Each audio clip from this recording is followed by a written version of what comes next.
Devenir propriétaire d'un appartement pour le prix d'une place de ciné, c'est un peu la promesse folle du crowdfunding immobilier, un marché qui, en France, a littéralement explosé. Mais bon, derrière cette idée de fortune facile, qu'est-ce qui se cache vraiment? Pour commencer, il faut écouter cette phrase de Cédric O'Neill, le fondateur de Brixco. Elle résume tout.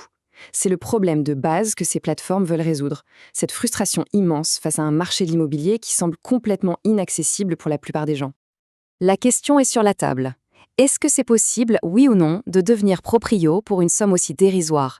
C'est exactement ce qu'on va décortiquer ensemble en regardant la promesse, mais aussi les dangers. Allez, on commence par le côté qui fait rêver, la promesse. Celle de devenir un magnat de l'IMO avec juste 10 euros et l'histoire de celui qui a lancé l'idée. Ok, donc la mission affichée, c'est carrément de disrupter la banque. L'histoire de Cédric O'Neill, c'est un peu une revanche. Il s'est fait virer de sa propre boîte, il était frustré parce que les banques refusaient de le suivre sur ses projets IMO, alors il a décidé de créer sa propre solution, une alternative pour tous ceux qui se sentent exclus du système. Mais au fait, c'est quoi exactement le crowdfunding immobilier? Eh bien, c'est tout simple. C'est une manière de récolter de l'argent auprès de plein de gens pour financer un projet immobilier, le plus souvent sur Internet. C'est le fameux principe des petits ruisseaux qui font les grandes rivières. Et au cœur de ce nouveau marché, on a deux poids lourds qui se font face, Brix et La Première Brique. À première vue, on pourrait croire que c'est la même chose, mais en réalité, leurs philosophies sont complètement différentes. Ce tableau, il montre bien les deux stratégies. D'un côté, t'as Brixco, avec son marketing à fond sur les influenceurs, son ticket d'entrée à 10 euros, qui cherche clairement à attirer le plus de monde possible. Et de l'autre, La Première Brique, beaucoup plus discrète, qui vise une communauté d'investisseurs un peu plus connaisseurs, avec une mise de départ à 1 euro. La différence, on la voit même dans la façon de payer. Tous les mois chez Brix ou alors tout à la fin du projet chez La Première Brique. La Première Brique, elle, fonctionne sur un principe que son cofondateur appelle le test de la maman. C'est simple, la question est toujours la même. Est-ce que je conseillerais à ma propre mère de mettre toutes ses économies là-dedans? Et cette approche, ça se ressent partout. Des analyses de projets super poussées, une grande transparence et un service client qui, apparemment, est très à l'écoute. Et ça a tellement bien marché, cette histoire, que c'est devenu un problème en soi. Les plateformes se sont retrouvées, en quelque sorte, victimes de leur propre succès. 5 minutes, c'est juste incroyable. C'est le temps qu'il a fallu à Brix.co pour boucler le financement d'un de ses immeubles. Une vraie folie qui montre bien à quel point les gens avaient envie de ce type d'investissement. C'est quand même paradoxal, mais le reproche qui revient le plus souvent, ce n'est pas un bug ou un problème, c'est que ça va trop vite. Les projets sont financiers en un éclair et plein d'investisseurs n'ont même pas le temps de cliquer. La Première Brique a même dû inventer un système de groupe pour essayer de gérer la foule. Bon, mais derrière toute cette effervescence, il faut lire les petites lignes. Et c'est là, évidemment, que se cachent les vrais risques. Ce graphique, il nous ramène un peu sur Terre. Il montre une chose, les retards.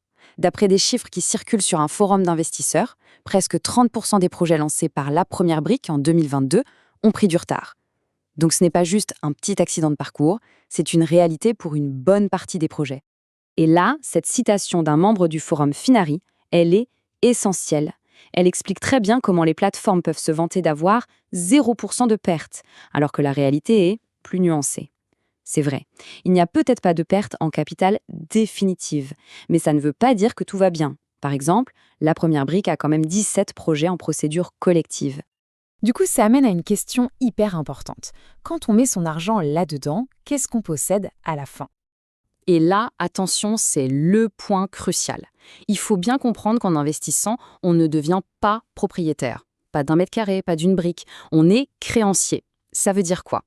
En fait, on détient une obligation simple, ce qui est, pour faire simple, un prêt que l'on fait au promoteur. On ne possède aucune partie physique de l'immeuble. Et ça change absolument tout en termes de risque. Regardons d'ailleurs les risques officiels, ceux que les plateformes sont obligées d'afficher. Le premier, et le plus flippant, le risque de défaut. Si le promoteur met la clé sous la porte, eh bien, on peut perdre tout son investissement. Deuxième gros risque, celui de liquidité. En clair, ce n'est pas facile de récupérer son argent quand on veut. Il est bloqué jusqu'à la fin du projet. Le marché secondaire de Brix en est la preuve. Les prix ont chuté de 30% et beaucoup d'investisseurs du début sont coincés. Et enfin, le risque de concentration. C'est la base de l'investissement. Ne pas mettre tous ses œufs dans le même panier. Mettre trop d'argent sur un seul projet ou une seule plateforme, c'est s'exposer à tout perdre si ça tourne mal. Face à ce boom un peu chaotique et aux risques qui vont avec, les autorités ont fini par siffler la fin de la récré. La régulation a débarqué. Cette frise chronologique résume bien l'histoire. On est parti d'un environnement un peu Far West en 2019, puis l'autorité des marchés financiers a tiré la sonnette d'alarme en 2022 et ça aboutit en novembre 2023 à une nouvelle réglementation européenne bien plus sévère. Maintenant, le vrai test, ce sera 2025, avec un marché qui se calme un peu. Et ce nouveau cadre, ça s'appelle le statut PSFP. Derrière ce nom un peu barbare se cache une réglementation européenne qui met la pression sur les plateformes. Elle leur impose des règles beaucoup plus strictes pour choisir les projets, pour être transparentes et pour mieux protéger les investisseurs. C'est une réponse directe à tous les problèmes qu'on a vus. Bon, alors, à la fin de tout ça, on en pense quoi? Est-ce que c'est une super opportunité ou un piège? Faisons le bilan. Voilà le résumé. D'un côté, la promesse est super alléchante, on peut toucher à l'immobilier avec presque rien, espérer un revenu passif et, au passage, faire un pied de nez aux banques. De l'autre côté, le péril est tout aussi réel, un gros risque de perdre son argent, de le voir bloqué pendant des années et des retards qui sont loin d'être rares. Le deal est là. Au final, la conclusion est forcément nuancée. Oui, ces plateformes ont ouvert une porte qui était fermée pour beaucoup de monde. C'est une démocratisation de l'investissement immobilier. Mais en même temps, elles ont aussi démocratisé le risque qui va avec. Ce qui nous amène à une dernière question, et elle est de taille. Démocratiser un risque aussi élevé, est-ce que c'est vraiment un progrès ?